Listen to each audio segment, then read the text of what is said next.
Om Swastiastu. Berbicara mengenai pelestarian air. Bagi umat Hindu, air merupakan salah satu kebutuhan utama penunjang kehidupan, baik dalam aktivitas sehari-hari, aktivitas spiritual, bahkan dalam siklus kehidupan.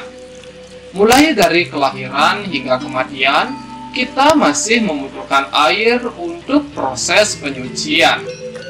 Dalam ajaran kitab suci Weda, air mengandung banyak manfaat dan makna, mulai dari metode penyembuhan, kesuburan, penyucian, hingga makna keabadian. Seperti yang tertuang dalam cerita Samudra Mantana dalam kitab Adiparwa, bahwa dewa dan asura bersama-sama mengaduk samudra untuk meraih tirta amerta. Oleh karena itu, umat Hindu khususnya di Bali memandang air sebagai unsur penyucian yang selalu ada dalam proses upacara keagamaan.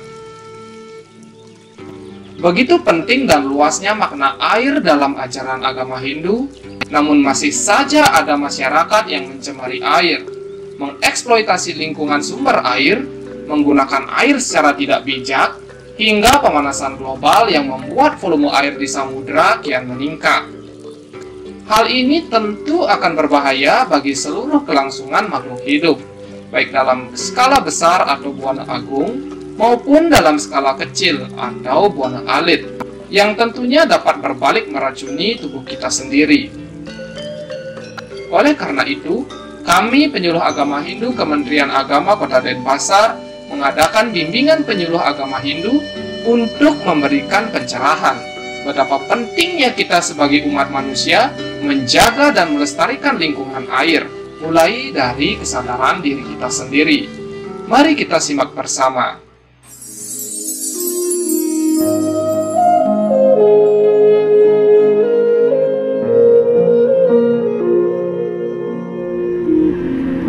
Om Swastiastu.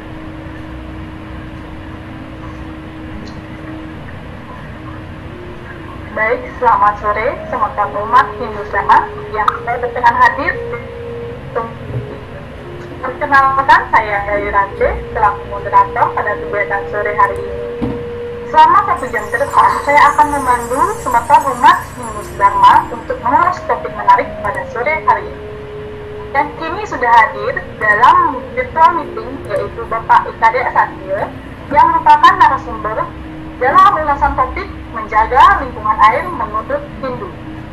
Sebelum pemaparan materi, izinkan saya untuk membagi sesi pada kegiatan hari ini untuk Bapak narasumber.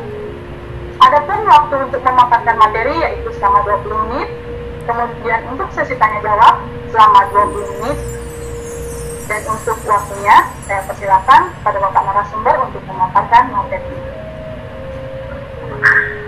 Baik, terima kasih kepada moderator Ida Yuranti atas waktu yang diberikan. Om Swastiastu.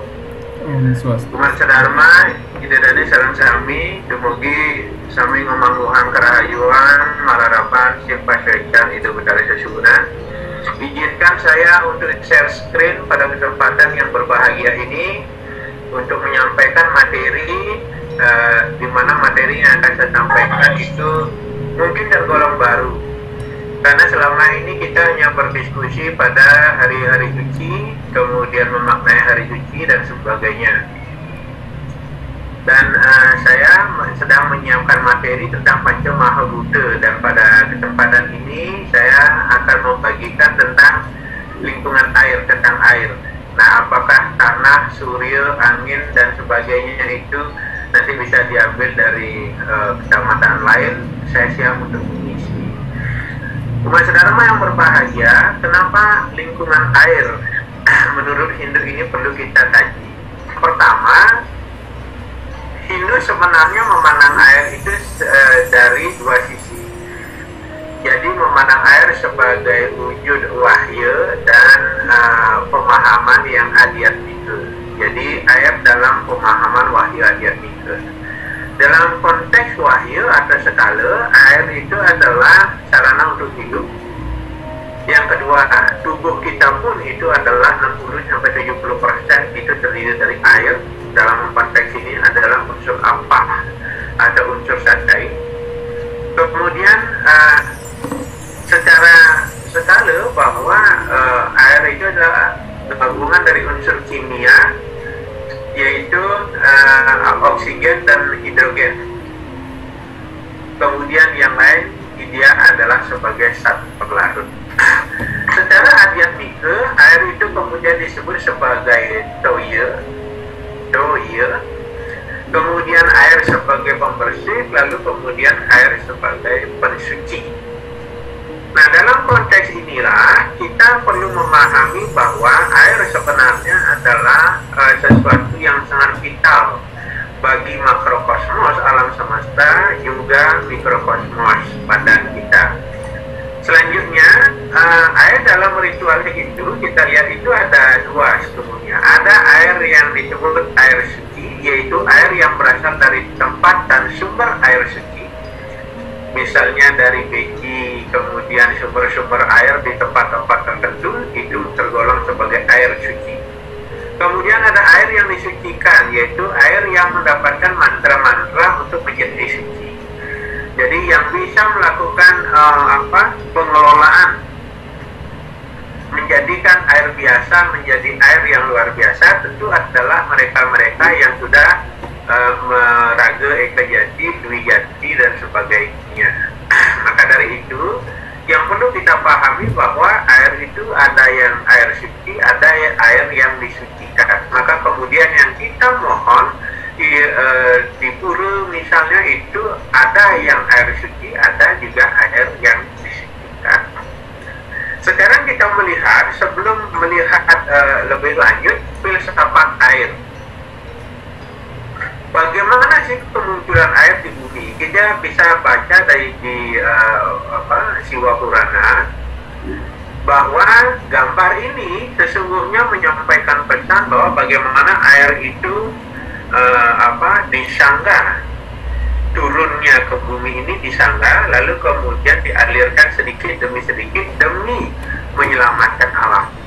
Jadi ada tiga tokoh dalam Siwa Purana yang mencerminkan tentang kemunculan air di bumi. Yang pertama, suatu ketika seorang raja yang mengalami kesakitan, mengalami pemberontakan, dan kemudian mati beberapa orang raja, kumpulan dari raja. Maka kemudian Maharishi Kapila Muni berharap untuk bisa menyembuhkan itu kembali, menghidupkan itu kembali. Maka Maharishi Kapila Muni melakukan berata yang luar biasa yang kemudian ditujukan kepada Dewa Brahma. Dari berata yang ditujukan kepada Dewa Brahma menganugerahi, wahai engkau Maharishi Kapila Muni, jangan hanya berdoa untukku. Yang bisa menyangga Dewi Gangga turun ke bumi adalah Dewa Siwa. Maka silakanlah melakukan pemujaan pada Dewa Siwa. Akhirnya Maharishi Kapila Muni melakukan pemujaan kepada Siwa. Maka kemudian pada anugerah Siwa kepada Maharishi Kapila Muni, maka Dewi Gangga pun dinyatakan turun ke dunia. Maka Dewa Siwa bersabda, apabila aku akan turun, apabila Dewi Gangga turun ke dunia ini, maka aku harus menyangganya dengan ketuk atau rambut beliau yang terikat, yang kemudian sering disebut sebagai gunung Lingga Acala. Nah, Lingga Acala itulah yang kemudian atau gelungan rambut Dewa Siwa yang menyangga Dewi Gangga turun ke bumi. Karena kalau itu tidak disangga oleh Prabu dari Dewa Siwa, maka akan terjadi banjir bandang yang luar biasa di bumi. Akhirnya inilah kemudian yang memunculkan saudara sekalian, kenapa kemudian Siwa Purana menyatakan Gangga diterima oleh ditangkap atau disangga oleh Gelung atau Prabu dari Dewa Siwa, maka di alam ini yang kemudian disebut Prabu itu adalah pegunungan. Maka pegununganlah yang bentuknya mengerucut gitu. Maka hujan di pegunungan itu jauh lebih besar daripada dataran. Kenapa demikian? Karena agar supaya bumi ini aman. Karena Dewi Gangga pun sebelum turun pasti menyatakan bahwa apabila aku turun ke dataran, maka aku akan menyebabkan masalah bagi masyarakat. Maka aku harus turun di pegunungan. Maka air hujan turun di pegunungan, walaupun dengan intensitas yang besar, tetap menghasilkan juga persoalan. Misalnya ada tanah longsor, kemudian ada beberapa persoalan lain, tetapi tidak sehebat apa yang terjadi jika Gangga turun di dataran. Maka inilah filsafat kenapa kemudian air di pegunungan itu curah hujannya tinggi, lalu disimpan oleh pepohonan, lalu dikeluarkan sedikit demi sedikit menuju dataran rendah, agar supaya tidak memunculkan persoalan. Maka dari itu ada susastra Kalwi yang menyatakan bahwa kehebatan dari air ini, kenapa kemudian perlu kita perhatikan dan pelihara. Seperti misalnya begini, taruhlah 1000 tempayan berisi air jernih di bawah sinar bulan, maka sebanyak jumlah tempayan itulah bayangan bulan yang nampak. Tapi kalau menoleh ke atas hanya ada 1 bulan yang bersinar, begitulah ada pada diri manusia. Lalu kemudian apabila manusia memiliki air yang jernih, maka bayangan bulan akan muncul. Ini dia Wirama Totaku. Wirama ini cukup memberikan pesan bahwa bagaimana pentingnya kita menjaga air dalam tubuh atau air kesucian, kemurnian dalam diri, yang kemudian akan mampu memberikan dampak bahwa dengan menggunakan air itu, dengan air suci yang ada dalam tubuh, maka akan mampu menghasilkan bayangan bulan atau yang kita sebut sebagai Tuhan itu sendiri akan ada dalam diri kita. Tapi bagi yoga kita yang sekali bahwa apabila ada orang melakukan yoga dengan baik, maka Tuhan itu akan ada secara sekali. Lanjut, dalam Kekawin Sumana Santaka juga disebutkan bahwa sungai atau air mistis yang bersumber dari bulan disebut dengan Narmada. Air ini diyakini memiliki kekuatan tawar dengan kala. Air inilah yang kemudian oleh banyak orang disebut air awet muda.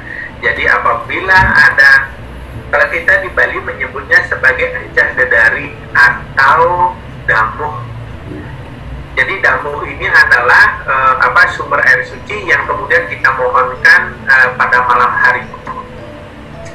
Lalu kemudian bulan punya kekuatan yang menandingi kala, maka kemudian orang-orang yang ada persoalan, maka dia mesti memandang bulan agar supaya masalahnya itu bisa mendapatkan solusi.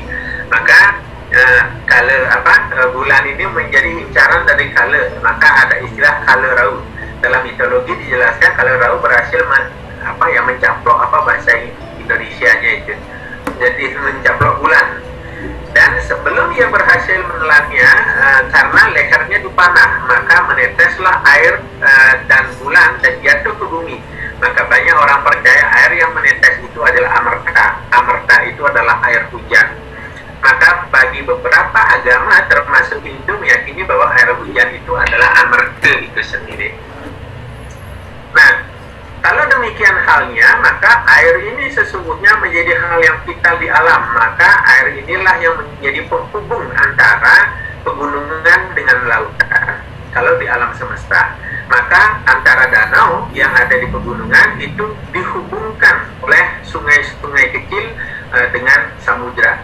Maka dalam mikrokosmos, dalam badan kita, air itu adalah pembuluh-pembuluh darah yang mana menghubungkan antara kepala dengan kaki, di mana di kepala itu adalah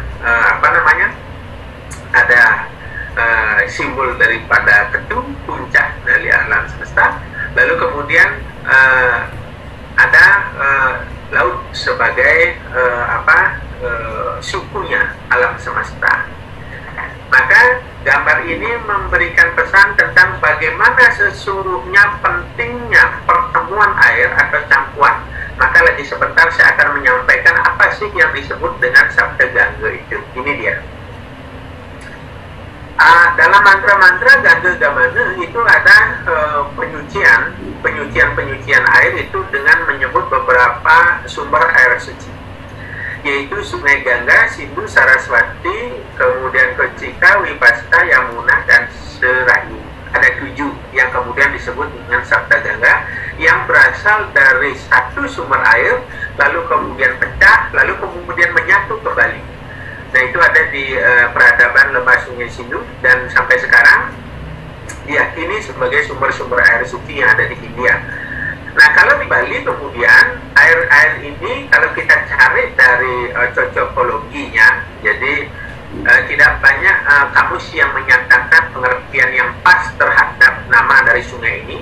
Tetapi bisa kita lihat misalnya Sungai Gangga. Kata Gangga itu berasal dari kata gang yang artinya itu muncul. Jadi kita sebut itu kelebutan. Kemudian Sungai Sindhu itu adalah yang ngecor, pancoran. Kemudian kata Saraswati, Sungai Saraswati itu artinya mengalir, berarti air sungai. Kemudian Kocika itu adalah telaga ngembang, tersemer, atau kemudian disebut dengan air yang menggenang. Kemudian Sungai Wipasa itu adalah pantara, jadi sumber air yang ada di antara akasa dengan pertiwi, yang kemudian ada pada paung batu. Jadi ada batu yang menganga begitu seperti batu boreh begitu, itu terisi air, itu disebut paung, atau air yang berasal dari bambu. Jadi ada beberapa bambu yang menghasilkan tirta yang empul, jadi itu disebut dengan empul ding.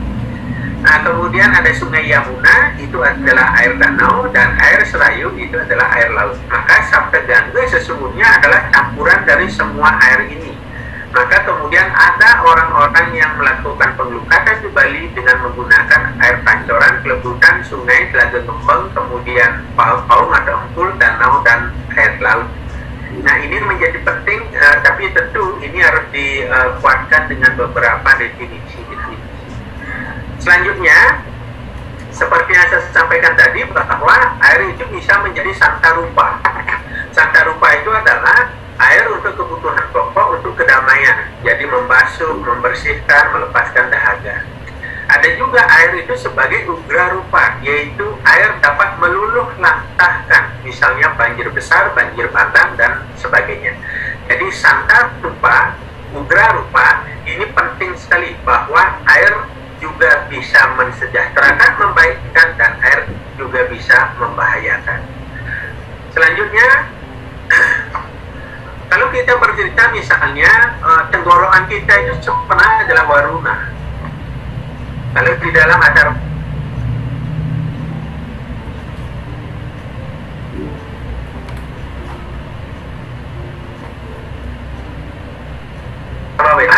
dia kan sebagai samudra, tetapi teks Hindu Bali menyatakan bahwa mulut kita atau kerongkongan ini adalah dalam, pura dalam.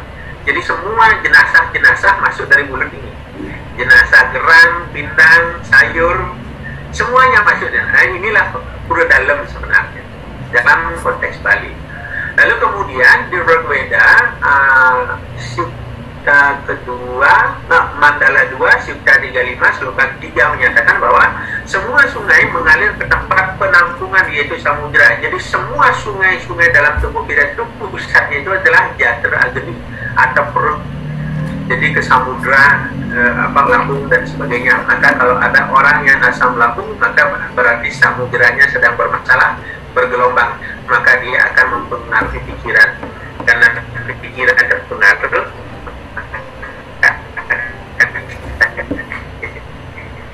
kepala. Kemudian ada di Tari 5 Sloka 6.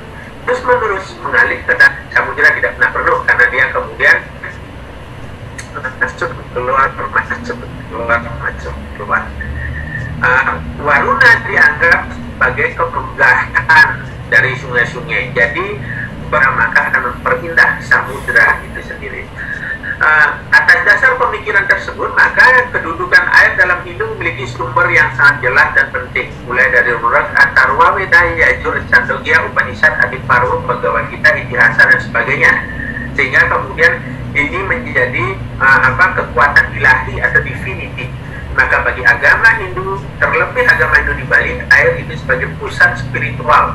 Maka segala yang tumbuh di air itu bisa menjadi penganugerah, bisa menjadi obat, dan bisa menjadi pembersih.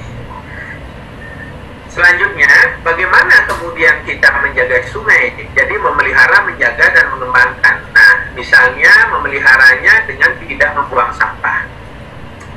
Kita sering sekali melihat orang buang sampah, lalu kemudian kita bilang, sebenarnya nggak boleh buang sampah di sungai. Tetapi apa yang kita lakukan, terkadang kita lupa, kita juga ikut buang sampah ke sungai. Padahal membuang sampah ke sungai, membuang air kecil di sungai, membuang kotoran di sungai, itu dilarang dalam teks loka itu. Maka ini yang perlu diperhatikan sebenarnya. Nah, teman-teman sekalian, kenapa air suci disebut sebagai anugerah? Karena kemudian dalam buku The Hidden Message in Water, ditulis bukunya oleh Dr. Masaru Emoto, menguraikan bahwa air bersifat bias dan pertahan seperti pita magnetik atau compact disc. Agar semakin kuat konsentrasi pemberi pesan, semakin dalam pesan terjadi di air. Maka semakin suci orang suci yang menyucikan air dengan mantra-mantra, maka akan semakin sucilah air itu. Air bisa mentransfer pesan melalui molekul-molekul air yang kemudian disebut dengan kristal air. Jadi kalau kita sebelum minum air, kita doakan dulu, maka air akan menjadi lebih bermanfaat. Selanjutnya, temuan ini bisa menjelaskan bahwa kenapa air putih yang didoakan bisa menyembuhkan orang sakit, kenapa orang sembuh bisa karena melukat, kenapa orang yang gelisah bisa menjadi tenang karena melukat, dan sebagainya.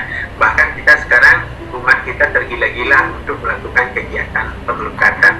Kesimpulan, air adalah sumber hidup yang perlu dijaga sekala dan niskala. Menjaga, memelihara, dan mengembangkan adalah upaya nyata yang baik untuk upaya niskala yang sempurna. Air akan menjadi anugerah dan menjadi bencana, tergantung pada kita yang merawatnya. Masa Dharma yang berbahagia, teman-teman sekalian, air itu adalah sumber peradaban. Jadi dimanapun ada sumber air besar, maka di sana ada peradaban manusia sesungguhnya. Misalnya di Bali, peradaban manusia muncul dari Wingkang Ranung. Wingkang Ranung itu di desa-desa lingkungan Danau Batur. Kemudian ada di lingkungan Danau Tamblingan. Jadi di sana ada peradaban, bahkan di sana ada raja besar yang kemudian sekarang disebut sebagai Dalam Tamblingan. Jadi di mana ada sumber air, di situ adalah ada peradaban. Maka dengan peradaban itulah kemudian umat kita ada dan berkembang. Maka apabila air menjadi masalah di alam kita, maka unsur-unsur apa dalam tubuh kita juga bermasalah. Nah, kalau sekarang kita kan sedang bermasalah air, kekeringan, sungai-sungai kering, apa yang terjadi? Maka manusia banyak yang sakit pembuluh darahnya, kemudian sarafnya, kemudian dan sebagainya. Maka dari itu, dengan memelihara dan mengembangkan air bukan hanya sebagai sarana ritual, tetapi kemudian ini juga penting untuk kita pelihara agar supaya air ini betul-betul menjadi air suci. Saya baru 3 hari yang lalu berdiskusi dengan teman-teman dari UGM dan dari Universitas 11 Maret.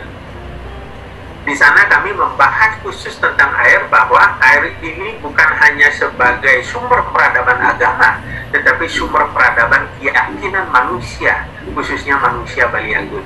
Maka kemudian dimanapun ada sumber air, di sana ada sumber kehidupan.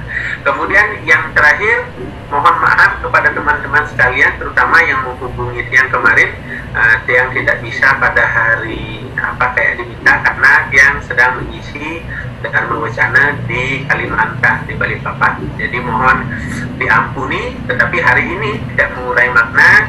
Hari ini kita sudah bisa mengisi acara ini, dan mudah-mudahan acara ini bisa bermanfaat. Untuk selanjutnya mungkin kita bisa melakukan diskusi dan akhiri dengan pemesan kita. Om Santi, Santi, Santi, Om.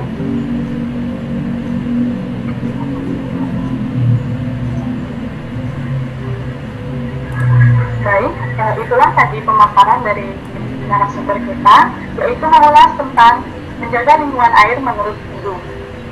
Nah, untuk sekarang, untuk memulai sesi tanya jawab, jadi di sini saya akan memberikan kesempatan untuk 3 orang penanya. Jadi di sini untuk yang ingin bertanya bisa menggunakan fitur chat dalam virtual meeting atau bisa juga menggunakan fitur raise hand.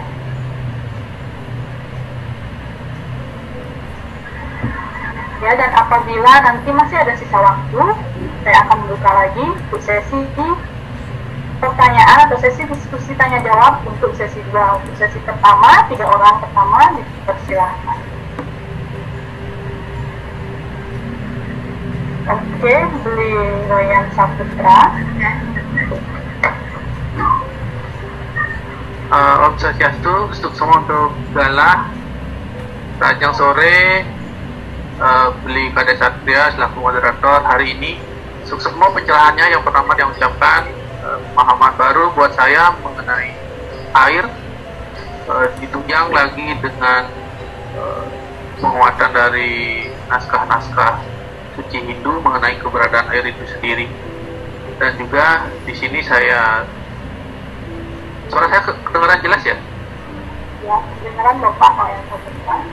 Oke, mungkin saya sedikit sharing dulu di sini sebelum saya bertanya terkait materi yang dibawakan oleh narasumber gitu. Terkait dengan air itu saya pernah membaca di dalam kitab Sarasigara Dara Padaniti yang menyatakan bahwa Maropakarya Wahadi Nadiah. Jadi sungai itu mengalirkan air bukan untuk dirinya sendiri. Jadi ada makhluk-makhluk lain yang diberikan keuntungan dengan sungai mengalirkan air.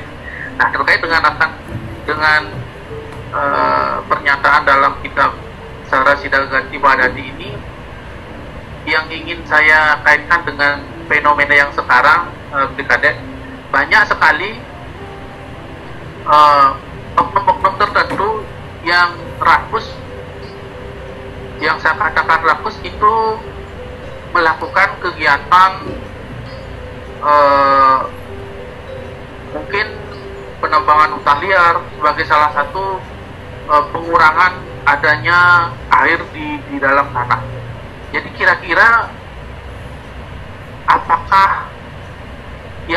apa yang bisa kita lakukan menanggapi akan hal itu? Kita sudah tahu bahwa air itu sebagai sumber dari kehidupan, sumber peradaban, memberikan dampak yang sangat luar biasa pada kehidupan. Namun masih aja ada orang-orang yang rakus menggunakan air atau menghambat terjadinya penyimpanan air dalam tanah seperti tebangan hutan, kemudian yang seharusnya ditanami malah digunduli, yang seharusnya ditanami tumbuhan malah ditanami beton. Kira-kira solusi apa yang Blikade bisa berikan menyikapi fenomena tersebut? Kita Blikade kurang lebihnya Sinapura. Ya. Mohon izin DRT, saya langsung jawab ya. Oke, silakan Bapak. Ya. Semeton saya Wayan Saputra, terima kasih pertanyaannya. Memang ada persoalan sebenarnya kita sekarang. Di satu sisi kita agama Hindu Bali ini berasal dari agama Tirta, ya, yang mana semua ritualnya itu bersumber dari air, menggunakan sarana air.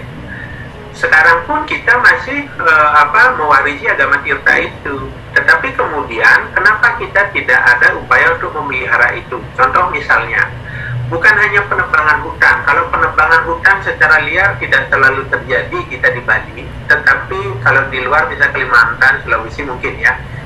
Tetapi yang di Bali yang terjadi, yang membuat sungai-sungai Bali Utara kering itu adalah karena alih fungsi lahan dari dulu lahan dengan tumbuhan-tumbuhan yang mampu menyimpan air diganti dengan tumbuhan yang menghabiskan air. Contoh misalnya apa? Dulu ada kopi yang tinggi, jadi kopi tinggi di lingkungan Bali Utara, Singaraja itu ada kopi-kopi yang tinggi. Jadi bukan kopi yang sekarang, kopi Arabica yang pendek-pendek itu. Nah, kopi yang tinggi itu menyimpan air. Nah, sekarang sudah beralih dia menjadi cengkeh, di mana cengkeh itu kemudian sungai-sungai kita menjadi kering. Nah, yang kedua yang menjadi persoalan kita adalah ritual kita itu terlalu banyak pada pemuliaan tanpa pemeliharaan. Jadi kita sering berritual mapaktoye, mendakirte, mempeningan. Itu semua ritual-ritual untuk memuliakan air, tetapi kita jarang untuk memelihara sumber air, misalnya melakukan reboisasi, revitalisasi sungai misalnya. Itu jarang terjadi. Padahal ritual itu sesungguhnya harus ada dua hal, yaitu ritual dalam konteks consciousness to God, jadi keyakinan, kesadaran untuk menuju Tuhan.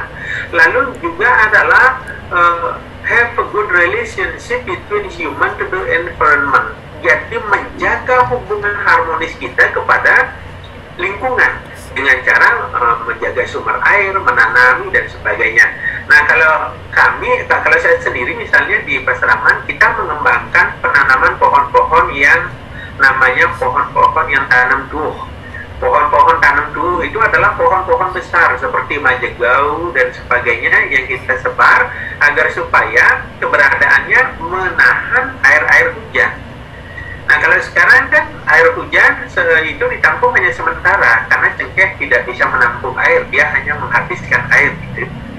Nah, itu yang kedua. Yang ketiga, kita perlu ada usaha nyata bahwa agama kita ini bukan hanya bukan hanya meyakini Tuhan hanya sebagai dewa pujaan, tetapi meyakini Tuhan sebagai pencipta segala yang ada yang harus dipelihara. Jadi Tuhan juga ada pada pohon, juga ada pada hewan yang kemudian disebut dengan stewara dan stewana itu dan jagama. Maka kalau kita punya keyakinan pada hewan dan tumbuhan juga ada Tuhan di situ, maka kita akan memelihara juga dan kita akan memperhatikan mereka. Maka sekarang dengan air yang sungai mengering, sumber-sumber air mengecil, maka ada habitat-habitat yang hilang. Jadi habitat misalnya lindung itu mulai hilang di pegunungan, di aliran-aliran sungai, yuyu, udang, padahal itu digunakan sebagai sarana. Ya karena kekeringan ya maka itu pasti terjadi. Maka sekarang perlu ada enlightenment. Jadi enlightenment itu adalah yang seperti sekarang ini. Jadi kita memberikan pencerahan bahwa begitu pentingnya loh kita memelihara sumber air, memelihara air, dan kalau bisa semua desa adat di Bali itu membuat pararem yang berkaitan untuk menjaga sumber air.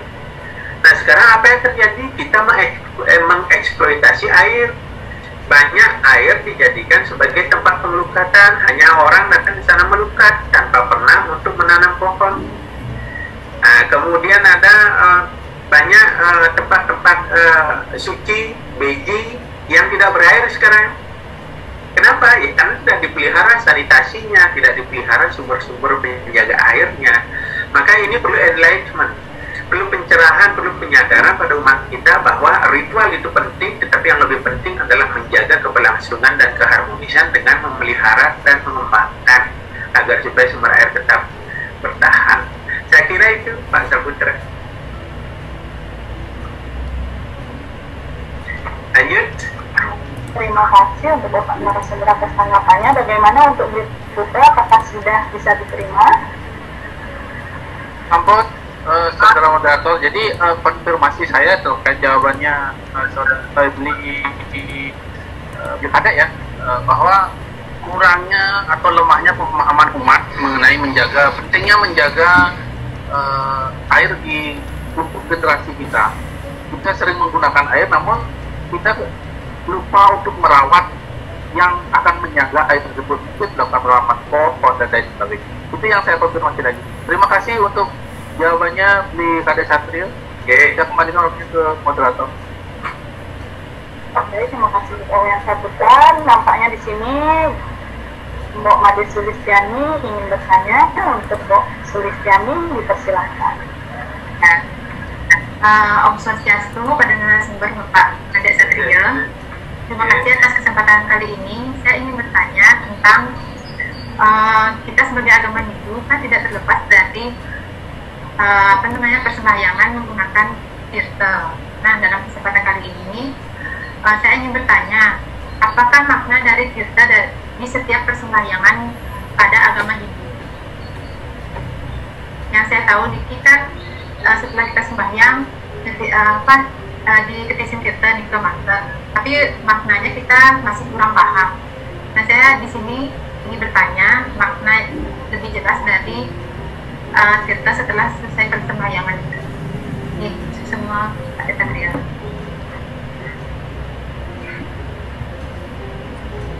Ya, baik, Ida Yurati, mohon izin ya untuk menjawab. Terima kasih pertanyaannya Niki Ibu Bu Made Sulistiani. Yang pertama, saya ingin mengucapkan terima kasih bahwa materi yang saya sampaikan ini ternyata cukup menarik bagi kalian dan pertanyaannya pun menukik secara aplikatif, bukan hanya pada tataran global. Mohon izin saya mau cas dulu ini laptopnya, kayaknya dia kurang baterai. Ya.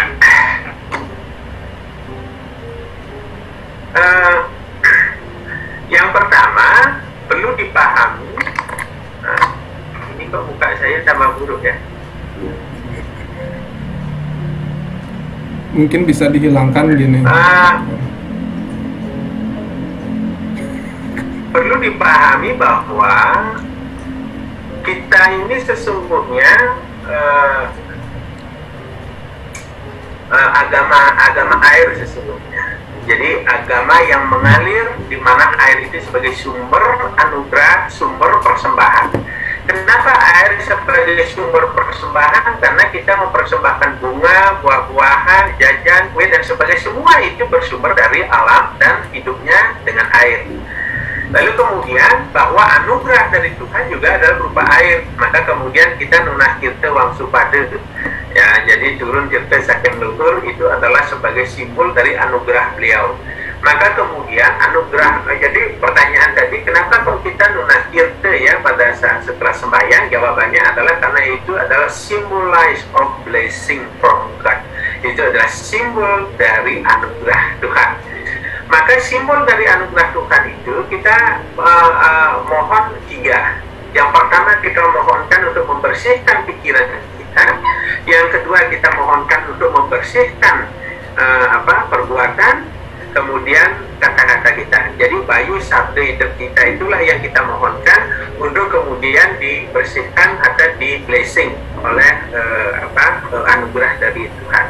Tetapi ada juga yang berpikir begini, bahwa air yang ada, selamat datang Ibu kita Kartini yang sedang dalam perjalanan. Maaf lagi di jalan dek ya, bentar saya bahwa anugerah dari Tuhan itu yang berupa air suci itu sesungguhnya adalah untuk sebagai pembersih juga air dalam diri kita. Jadi kalau kita takil ke pura, bahwa setiap saat badan kita ini, air yang ada dalam tubuh kita ini menjadi kotor, maka dengan memohon air suci kita artinya memohon pembersihan atas air yang ada dalam tubuh. Jadi pembersihannya juga tiga tempat, yaitu pikiran, perkataan, dan perbuatan. Yang terakhir, kenapa kita nunah tirta, itu adalah sebagai simbol penyubur bahwa pikiran kita, benih yang ada pada pikiran kita agar disuburkan, benih yang ada pada perbuatan kita disuburkan, dan benih pada perbuatan kita disuburkan. Maka dengan suburnya perkataan, pikiran, dan perbuatan, itulah yang akan menjadi benih-benih kebaikan. Maka baik nanti pikirannya, baik nanti perilakunya, baik nanti kata-katanya. Itu sebagai simbol anugerah. Saya kira itu Bu Made Sulistiani.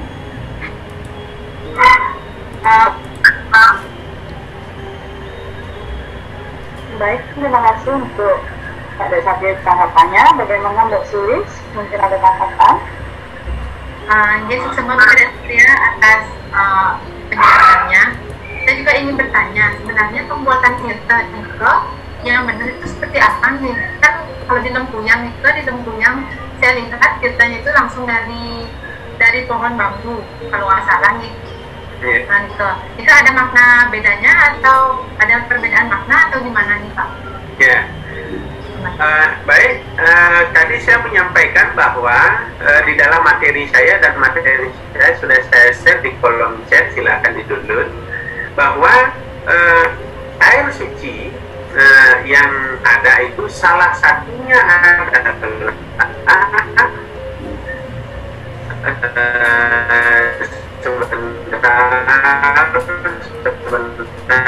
salah satunya itu adalah sumber air yang ada pada Pantaro. Itu artinya adalah maksud adalah antara bumi dan langit, maka kemudian di sanalah ada air suci, yaitu di Pantaro itu disebut dengan Sungai Wipase.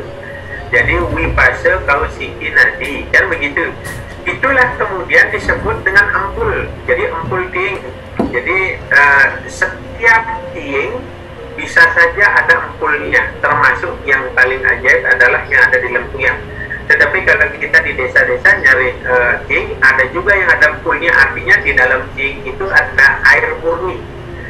Jadi kalau kita tahu air murni kan kelapa misalnya, kelungah itu kan yang langsung di sana, siapa aden yang mengisi air itu kan. Nah, ting juga begitu, ini disebut ting air ampul. Maka kemudian dalam makalah saya tadi itu adalah bagian dari Wipase. Jadi Sungai Wipase, ya dimana salah satu dari sungai suci itu airnya adalah air yang berada di Pantaro, yang ada di tengah-tengah, yaitu antara langit dan bumi. Nah, air yang digunakan sebagai tirta adalah air yang suci dan air yang disucikan. Air yang suci dicari di tempat yang suci, kemudian disucikan lagi dengan japa mantra. Maka semakin suci dan semakin tulus, semakin hebat mantra seseorang, maka semakin baik pula tirta yang dihasilkan. Sesuai dengan hasil penelitian dari Dr. Masaru Emoto, bahwa kristal-kristal air akan meningkat apabila diberikan mantra-mantra tertentu. Jadi kurang lebih seperti itu. Ya, terima kasih, Suli. Ya, terima kasih pada penjelasannya. Selanjutnya, terima kasih. Jadi sekarang di sini masih di sini ada Aisyah, Ibu Bagus Segi Manjaya untuk Ibu Segi, kita silahkan. Om Swastiastu. Om Swastiastu. Sebentar nih, yang tidak terlihat. Om Swastiastu. Tadi bagus sekali ya pemaparan tentang air menurut Hindu ya, dan begitu besar manfaatnya bagi kehidupan kita. Namun ada sesuatu yang menjanggal di dalam hati saya. Tiang masih haus akan ilmu pengetahuan tentang air ini, terutama bagaimana peran samudra atau laut bagi kehidupan kita sehari-hari. Kalau bisa yang tertuang di dalam kitab suci kita, baik itu Weda, Samhita, maupun Upanishad, ataupun lontar-lontar yang ada di Bali. Karena yang pernah mendengar rumor yang ada di salah satu channel YouTube, kalau laut itu seperti pisau bermata dua. Dia dapat menyebarkan virus-virus seperti cikitsa, termasuk penyakit-penyakit lain untuk menghukum makhluk hidup yang ada di daratan. Tetapi, laut juga bisa menyembuhkan dari semua penyakit-penyakit itu.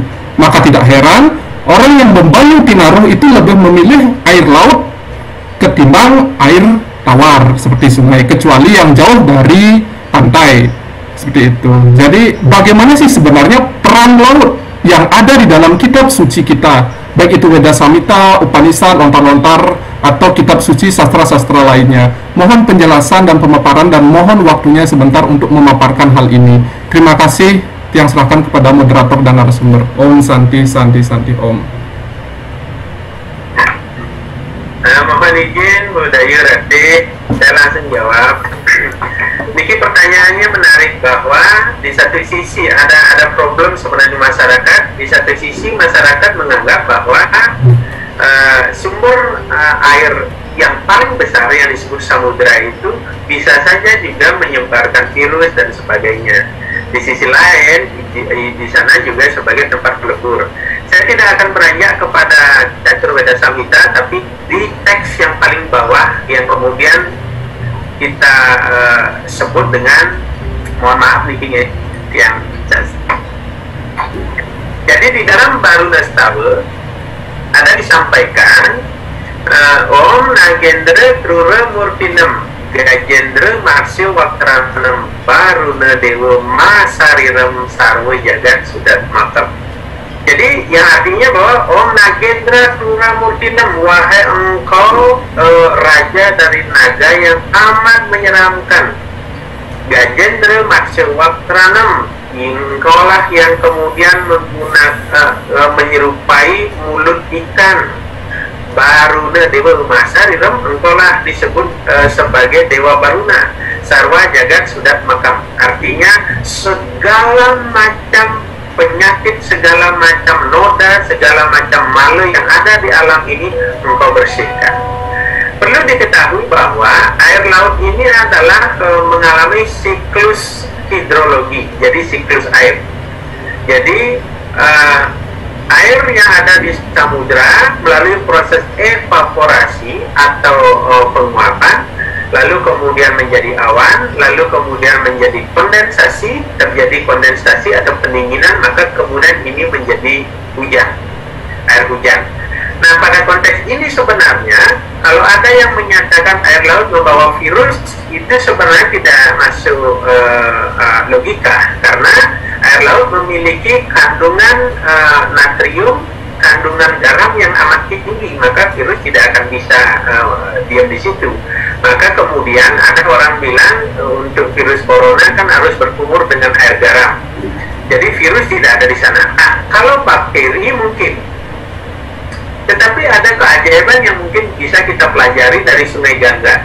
Sungai Gangga itu kotor sekali karena orang-orang India yang melakukan pembakaran jenazah itu dilakukan di pinggir Sungai Gangga, lalu kemudian dihanyutkan begitu saja sisa-sisa pembakarannya. Tetapi kenapa air suci Gangga tetap disebut sebagai air yang suci? Karena ada penelitian bahwa mineral-mineral air yang berasal dari gletser pegunungan Himalaya itu memiliki kandungan mineral yang murni, yang kemudian bisa membungkus energi-energi atau hal-hal negatif, penyakit-penyakit yang ada, lalu kemudian melepaskannya menjadi energi positif. Maka kemudian di sanalah keajaiban dari Sungai Gangga. Maka kemudian air Gangga itu kalau kita tampung, misalnya air Gangga pada musim panas itu kan banjir ya, jadi udah kotor. Apabila itu kita tampung, maka air suci Gangga itu akan bening dengan sendirinya dan tidak ada endapan kotoran. Nah, di sana ada keajaiban. Nah, apakah persoalan kemudian air laut ini adalah terdiri dari berbagai macam bakteri dan sebagainya? Sepanjang kandungan garamnya tinggi di laut, maka tidak ada akan memegang berbagai macam penyakit ataupun bakteri. Tetapi perlu juga diketahui bahwa proses pembersihan yang paling utama adalah menggunakan air laut, di mana di dalam Baruna Stava jelas dinyatakan karena Dewa Baruna yang berstana di laut memang bertugas untuk menyapu segala macam kelecehan alam. Jadi Sarwa Jagat Suda Atmatam, jadi pembersih alam semesta. Itulah kuasa dari Dewa Baruna.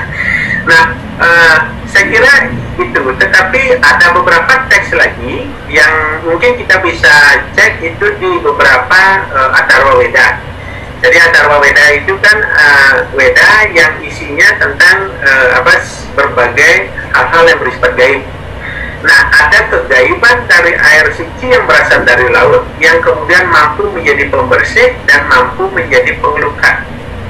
Nah, kalau kemudian yang dinyatakan di dalam tadi Gus Egi bilang kalau di Banyu Pinaro orang menuju laut, sesungguhnya agak bisa saja, tetapi kurang tepat karena kata Banyu Pinaro itu ada yang menyebut sebagai mandi Weda, artinya mandi dengan menggunakan air di mana air itu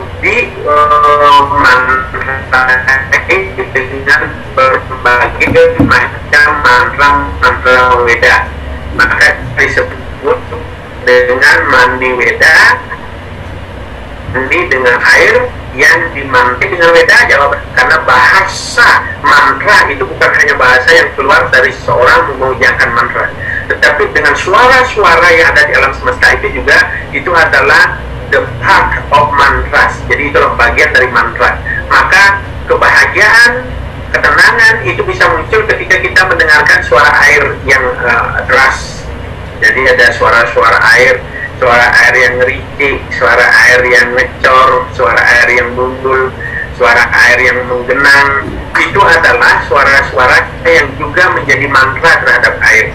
Memang bagus untuk ke laut, tetapi kalau tidak bisa ke laut, bisa dengan menggunakan air suci yang dimantrai dengan mantra-mantra weda, sehingga disebut dengan banyu pinih weruh. Jadi air yang paling utama yaitu air yang dimantrai dengan mantra-mantra weda. Saya kira itu, Gus. Masih ada banyak teks lain yang mungkin tidak saya bisa sebutkan di sini karena saya tidak terlalu hafal. Tetapi dirujukan beberapa world weda, Catur Weda, Chandogya, Upanishad sudah ada di materi saya, mungkin bisa dirujuk itu untuk bisa lebih dalam. Baik, terima kasih. Sudah jelas. Gayurate, ada lagi? Oh, baik, di sini karena kita keterbatasan waktu ya, jadi saya mohon maaf karena di sini kebetulan ada Bu Chandra Pawasana yang mengajukan konsen. Bagaimana Bapak narasumber, kita berikan waktu untuk pertanyaannya. Kita saya bersedia sampai jam 7 malam. Saya bersedia. Ini untuk Bu Chandra, dipersilakan. Om Swastiastu. Om Swastiastu. Om Swastiastu, Pak Kadek selaku narasumber. Ya, bagus ini webinarnya ini dengan mengambil tema manfaat air sebagai kehidupan kita. Jadi ini yang perlu disampaikan di sini adalah kita diskusi terkait dengan beberapa rujukan-rujukan sastra yang memang ada di sumber-sumber sastra agama. Terkait dengan air tadi sudah sangat jelas sekali disampaikan bagaimana air bisa muncul dari bambu, air bisa dapatkan dari laut, itu biji pisang.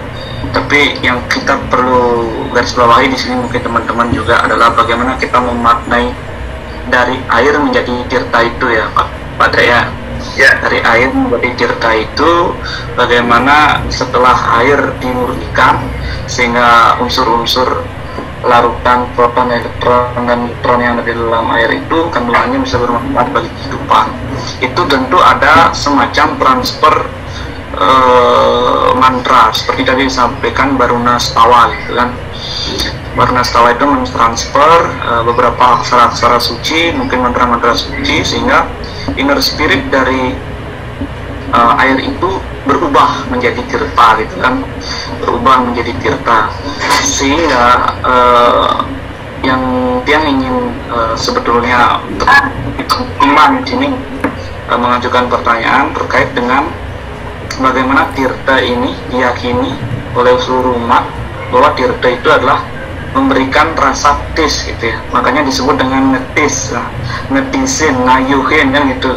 Nah masalahnya sekarang umat belum mengerti nih ketika diberikan, oh ini air biasa, oh ini tirta, oh perbedaannya seperti apa, rujukannya bagaimana. Nah, ketika kita mengambil sebuah air akan menjadi sebuah tirta, tentu ada proses ruang dan waktu gitu. Nah bagaimana kira-kira pada mungkin undagan-undagan atau tahapan-tahapan yang perlu lalui selain dari proses mantra atau alam sudah merestui itu menjadi sebuah tirta, ada nggak lagi aspek yang lain sehingga bisa disebut dengan tirta yang ngetisin, ngayuhin, memberikan rasa nyaman pada pemeluk umatnya. Itu saja. Terima kasih Dayu semua dalam kesempatan ini diberikan waktu Niki. Sekarang Pak Kadek Niki Tuan Tian Dayu. Mohon izin Bu Ayu untuk menjawab Niki. Yang pertama Niki menarik sekali Niki Chandra bahwa berhubungan dengan apa yang ditanyakan oleh Bu Segi bahwa ada sumber-sumber sastra yang perlu kita runut lebih banyak, sehingga kemudian penggunaan air itu betul-betul ada pada teks kita. Yang pertama,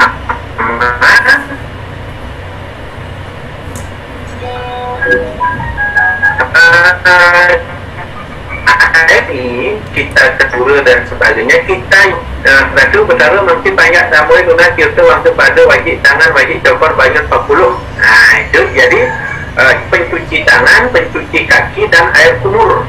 Air kumur dari para dewa itu yang kita mohon. Maka kita yakinlah itu sebagai tirta utama saking luhur.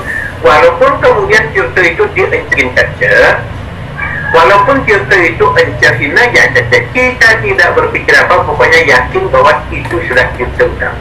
Nah, untuk itulah maka perlu sebenarnya penyadaran kepada pemangku pengembang pura, hati-hati menggunakan logam-logam, sampo yang terbuat dari logam, yang mungkin lama sekali diam di situ, sudah ganti gadang, lalu kemudian begitu dicuci, begitu dipakai, dicuci sekedar saja, lalu kemudian menjadi tirta. Tapi toh juga kita tunas dan kita sehat-sehat saja, karena kita yakin bahwa di sana ada energi Tuhan. Tetapi ada baiknya untuk mencari yang suci itu di skala itu harus baik dulu. Nah, caranya harus menjaga kebersihan. Bersih itu awal dari kesucian, walaupun kadang-kadang yang suci itu belum tentu bersih. Yang suci belum tentu bersih. Coba kita lihat kerap-kerap ratu baju, jarang ada yang bersih itu. Bahkan dulu yang warnanya putih sekarang menjadi coklat. Tetapi itu ngaplesin aja kok raga gitu. Nah, inilah yang kemudian Hindu Bali, Hindu itu bahwa berbeda sekali bersih dan suci. Ada yang bersih sekali, tinggal ragu aja kerap itu singkeng-singkeng. Ada yang memang warnanya berubah sampai coklat bahkan hitam, yang itu ngaplesin aja kok cepah gitu. Nah, disinilah ada nilai-nilai. Tetapi yang perlu saya sampaikan bahwa ada istilah ngukuk tirta, Pak. Jadi tempat tirta bagi umat Hindu di Bali itu dulu tidak ada logam. Tempat tirtanya itu terbuat dari payuk tanah. Apa itu payuk tanah? Payuk tanah itu adalah pancadatu. Di sana ada kandungan emas, kandungan besi, kandungan semua ada di situ, tetapi dia tidak membahayakan. Maka sebaiknya tirta itu dibuat menggunakan, cuman masalahnya kan ditendang sedikit saja sama kucing sudah pecah itu kan. Nah itu yang menjadi masalah.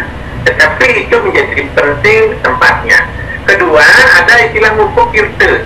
Jadi air suci itu dibuat airnya itu agar supaya bakteri-bakterinya hilang, dia diukur dengan menggunakan menyan, majabau, cendana, dan bunga-bunga suci, kemudian diukur begitu, lalu kemudian itu digunakan sebagai air suci. Selanjutnya, air suci sumbernya harus bagus, perlakuan terhadap air calon tirta itu juga harus bagus perlakuannya ya. Jadi jangan sampai misalnya saya sering menyaksikan lalu ke pura, sampai di pura telah tirtanya langsung ngecorang kulit di kerane, jadi langsung mampu nangon tirta. Secara niskala lalu yakin bahwa keyakinan itu mengalahkan semuanya. Tetapi secara skala kita juga harus ikuti itu, dan ini perlu kita gelorakan untuk mengukur tirta itu, sehingga perlakuan terhadap air bagus, maka kristal air akan bagus. Mungkin dia sakit naik, begitu mendapatkan air yang kristal airnya bagus, maka dia akan mampu menyembuhkan. Jadi penelitian Masaru Emoto ini perlu kita sebarkan bahwa air yang kita agama tirta, pusatnya adalah air itu adalah penyembuh, air adalah segalanya. Air bisa menjadi ngetisin, air bisa menjadi neduhin, air bisa menjadi mayuhin. Makanya ada orang membayuh, pasti dia menggunakan air, diguyur air. Untuk apa? Supaya tis ngetisin. Nah, terlebih lagi kalau dompetnya aman, maka dia semakin tis biasanya. Jadi saya kira itu dari rate. Semua ada, semua. Ya, rahayu perawatannya. Iya, terima kasih untuk tanggapan dari Bapak Mas Sundar di sini. Telah bertambah baiklah untuk umat Hindu Sudharma sekalian. Jadi di sini saya dapat menyimpulkan sedikit terkait pemaparan dari Bapak narasumber dan juga diskusi tanya jawab kita yang sungguh luar biasa ya di saat ini. Jadi yang saya kutip di sini adalah air dalam konsep wahya dan adiatmika. Kemudian di sini ada air suci dan air yang disucikan. Dan satu hal yang saya ingat yaitu santa rupa dan juga ugra rupa, di mana air bisa mensejahterakan dan air juga bisa meluluhkan. Jadi sekian yang bisa saya sampaikan. Saya selaku moderator dan saya berterima kasih kepada Bapak narasumber telah berkenan memberikan pemaparan ilmu yang sungguh luar biasa untuk kami di Semeton Umat Hindu Dharma semuanya yang berada di dalam virtual meeting ini. Semoga dengan penjelasan dan juga pemaparan serta diskusi sesi tanya jawab yang sudah sangat luar biasa ini bisa kita bagikan juga ke teman-teman kita lainnya. Nah, jadi di sini saya mohon maaf apabila ada tutur kata saya yang kurang berkenan. Kemudian kami mohon maaf apabila dari kami selaku penyelenggara kegiatan terdapat hal-hal yang kurang berkenan. Untuk webinar kali ini saya tutup dengan Parama Santi. Om Santi, Santi, Santi, Om